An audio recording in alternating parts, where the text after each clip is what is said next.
Hello student, चलिए आइए समझते हैं कुछ टॉप मोस्ट क्वेश्चंस हैं और जिनके टॉपिक्स मैं यहाँ लेके आया हूँ आपके लिए। और ये जो आज मैं जो वीडियो बना रहा हूँ और जो आपको समझा रहा हूँ, इससे बेटा आप डेफिनेटली आपने मार्क्स को बूस्ट कर सकते हैं यहाँ।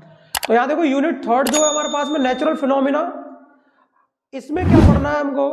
इसमें देखो reflection of light by curve surface. तो आपको क्या करना है, reflection of light by curve surface, मतलब जो कर्व सरफेस मतलब हो गया आपका स्फेरिकल मिरर्स, तो उनसे रिफ्लेक्शन किस तरीके से होता है वो आपको यहाँ पर पढ़ना है। Image formed by spherical mirrors, जो इमेज फॉर्म होती है स्फेरिकल मिरर की हेल्प से, वो पढ़ना है आपको। अच्छा, इसमें इंपॉर्टेंट बता देता हूं। अब इंपॉर्टेंट क्या है, देखो reflection of light by curve surface का मतलब यह है कि आपको रिफ्लेक्शन बताना है कर्व सरफेस पे, तो उसमें क्या बनाना है, इमेज फॉर्म। अब देखो इमेज फॉर्मेशन जो हो रहा है यहां से आपका न्यूमेरिकल बनेगा। क्या बनेगा, न्यूमेरिकल फिक्स होगा यहाँ से। Image form by spherical mirror, जैसे वो मिरर फार्मूला होता है ना, 1/f equals to 1/b plus 1/u, तो वहां से उस टाइप का क्वेश्चन बनेगा यहाँ से। जो मैंने एनपीएस करके ट्रिक बनाई हुई है, 1 शॉट वीडियो बनाई है इसके ऊपर, मैं लिंक डिस्क्रिप्शन में दे दूंगा आपको, वहां से जाके आप देख लेना।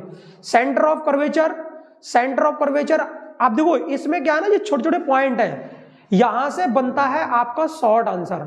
Centre of curvature, principal axis, principal focus, focal length, mirror formula, तो ये सब देखो मिरर फार्मूला में डेफिनेशन नहीं करना है, और मैग्निफिकेशन, ये फार्मूले हैं सिर्फ यहाँ। तो इतना जो पोर्शन है, reflection of light by curved surface, image formed by spherical mirror, centre of curvature, principal axis, यहां से आपका जो प्रिंसिपल एक्सिस है, प्रिंसिपल फोकस है, फोकल लेंथ है, इनकी डेफिनेशन पूछी जाती है। ठीक है, सिंपल आपको इसके बारे में अभी मैं बता रहा हूं, फिर मैं इसके ऊपर एक वीडियो बना दूंगा जिसमें मैं 1 शॉट में आपको सारे टॉपिक क्लियर कर दूंगा। ये दूसरा टॉपिक है जिसमें रिफ्रैक्शन है, तो इसमें लॉज और रिफ्रैक्शन आपको पढ़ के जाने हैं। और लॉज और रिफ्रैक्शन में आपका स्नेल्स लॉ बहुत इंपॉर्टेंट है, इसमें 2 ही लॉ होते हैं, तो दोनों लॉ आपको पढ़ने हैं यहाँ से। रिफ्रैक्टिव इंडेक्स क्या होती है ये भी पढ़ना है। Refraction of light by spherical lenses, तो रिफ्रैक्शन जो होता है लाइट का स्फेरिकल लेंसेज से, मतलब कॉन्वेक्स लेंस, कॉनकेव लेंस, एक न्यूमेरिकल यहां से बन सकता है, या तो वो यहां से न्यूमेरिकल देगा लेंस से, या फिर मिरर से न्यूमेरिकल देगा आपको। Image formed by spherical lenses, अब इमेज के केसेस होते हैं, जैसे कॉन्वेक्स लेंस हो गया, उसके हमारे 6 केस होते हैं, कॉनकेव लेंस के 2 केस होते हैं। ऐसे ही मैंने पिछला टॉपिक जो बताया उसमें कॉनकेव मिरर है, उसके आपके 6 केस बनते हैं, और कॉन्वेक्स मिरर है उसके 2 केस बनते हैं। तो वो केस के जो शॉर्टकट्स हैं वो मैं आपको लेके आऊंगा शॉर्ट रिवीजन वीडियो में। लेंस फार्मूला, इसमें लेंस फार्मूला आपको पढ़ना है, डेरिवेशन नहीं करना है।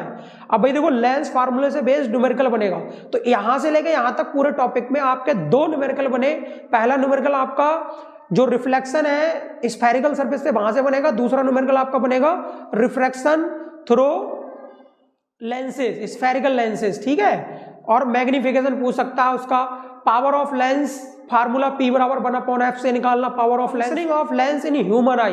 भाई ह्यूमन आई में लेंस का क्या फंक्शन होता है, तो उस चीज को आपको पढ़ना है। डिफेक्ट ऑफ विजन, डिफेक्ट कितने होते हैं आंख में, and their corrections, applications of spherical mirrors and lenses, refraction of light through a prism, dispersion of light, scattering of light, application in daily life. अब इस पूरे सब में से टॉपिक इंपॉर्टेंट कौन सा है बेटा, इसमें है डिफेक्ट ऑफ विजन, ये टॉपिक आपका इंपॉर्टेंट है। एंड देयर करेक्शंस, और उनके करेक्शन, ये टॉपिक आपका इससे क्वेश्चन डेफिनेटली बनने वाला है।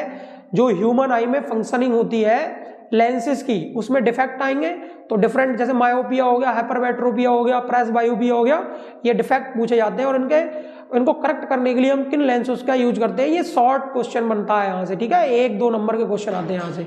Application of spherical mirrors and lenses, जैसे एप्लीकेशन का मतलब हो गया स्फेरिकल मिरर कार में यूज करते हैं, डेंटिस्ट यूज करते हैं, लेंसेज का कहाँ यूज किया जाता है।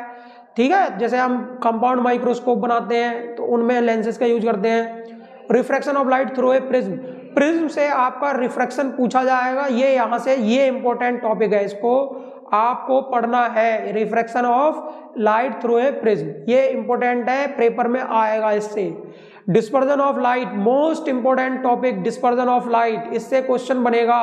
शॉर्ट श्योर क्वेश्चन बनेगा डिस्पर्जन ऑफ लाइट से। स्कैटरिंग ऑफ लाइट, ये फिनोमेना पूछे जाते हैं। एप्लीकेशन इन डेली लाइफ, देखो ये टॉपिक यहाँ से जो टोटल टॉपिक मैं नीचे तक लाया हूँ, ये सारे टॉपिक शॉर्ट आंसर बनाने वाले हैं, इससे कोई लॉन्ग क्वेश्चन आपका नहीं बनेगा। तो मैं यहाँ आपको अभी ओवरव्यू दे रहा हूँ। यूनिट 4 है, इसमें effect of current, electric current, ठीक है। तो यहाँ पर जो पूछा जाएगा वो इलेक्ट्रिक करंट की, जैसे आप इलेक्ट्रिक करंट है, इसका जो डेफिनेशन होता है I बराबर Q/T, तो वहां से हमको ये पढ़ लेना है। Potential difference and electric current, देखो पोटेंशियल डिफरेंस के बारे में समझ लेना है हमने, एंड इलेक्ट्रिक करंट के बारे में समझ लेना है। ओम्स लॉ, देखिए ओम्स लॉ आप टिक कर लीजिए, very very very important topic, और क्वेश्चन यहां से बनता है 100%। Resistance important, resistivity important, factors on which resistance of a conductor depend, यहां से क्वेश्चन छपेगा 100%। Factors on which the resistance of conductor depends, series combination of resistors, parallel combination of resistors. भाई ये जो टॉपिक है इससे आपका क्वेश्चन बनेगा ही बनेगा। Series combination of resistors, parallel combination of resistors and its application in daily life.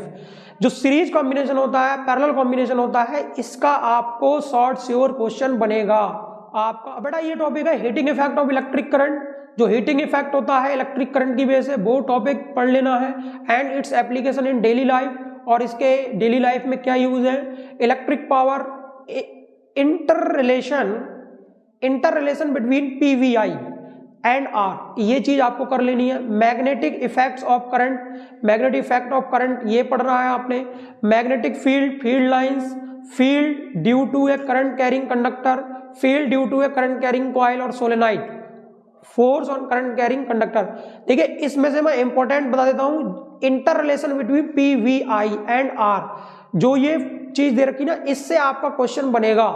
Magnetic effect of current में आपका पूछा जाएगा magnetic field, field lines, field due to a current carrying conductor, field due to a current carrying coil और solenoid. देखिए भाई field line में जो आता है आपका मोस्ट इंपोर्टेंट पार्ट बनेगा, वो बनेगा कि two field lines never intersect each other, दो फील्ड लाइंस क्यों इंटरसेक्ट नहीं करती हैं, वो यहां से प्रॉपर्टी से पूछ लिया जाएगा। मैग्नेटिक फील्ड इतना इंपॉर्टेंट नहीं है। Field due to a current carrying conductor, ये भी इतना इंपॉर्टेंट नहीं है। Field due to current carrying coil, ये बहुत इंपॉर्टेंट है। Field due to current carrying coil और सोलेनॉइड, ये टॉपिक आपको करके जाना है, बहुत इंपॉर्टेंट टॉपिक है, इसको करना ही करना है any how. Force on current carrying conductor, इसमें फोर्स डिफाइन करनी होती है हमने फ्लेमिंग के लेफ्ट हैंड रूल आपको पढ़ना ही पढ़ना है। Electric motor, electromagnetic induction, most important topic electromagnetic induction. Induced potential, potential difference, induced current, Fleming's right hand rule, देखो Fleming left hand right hand आपका पूछा जाएगा। Electric generator, direct current, alternating current, frequency of AC, advantage of AC over DC, और domestic electric circuits. इसमें से देखो बेटा क्या है इंपॉर्टेंट जो है वो आपका Fleming right hand rule, Fleming left hand rule और इलेक्ट्रोमैग्नेटिक इंडक्शन, ठीक है। और यहां पर advantage of AC over DC, ये इंपॉर्टेंट टॉपिक है, यहां से क्वेश्चन बनता है। बाकी तो देखो पढ़ना आपका ओवरव्यू आपको सबका पढ़ना है, बस आपने थोड़ा थोड़ा इनमें क्या करना है, ध्यान से चीजों को करना है, ठीक है। बाकी जो मैंने इंपॉर्टेंट बताए ये क्वेश्चन वो है, मतलब ये टॉपिक वो है जिनसे आता ही आता है, क्वेश्चन बनेगा ही बनेगा।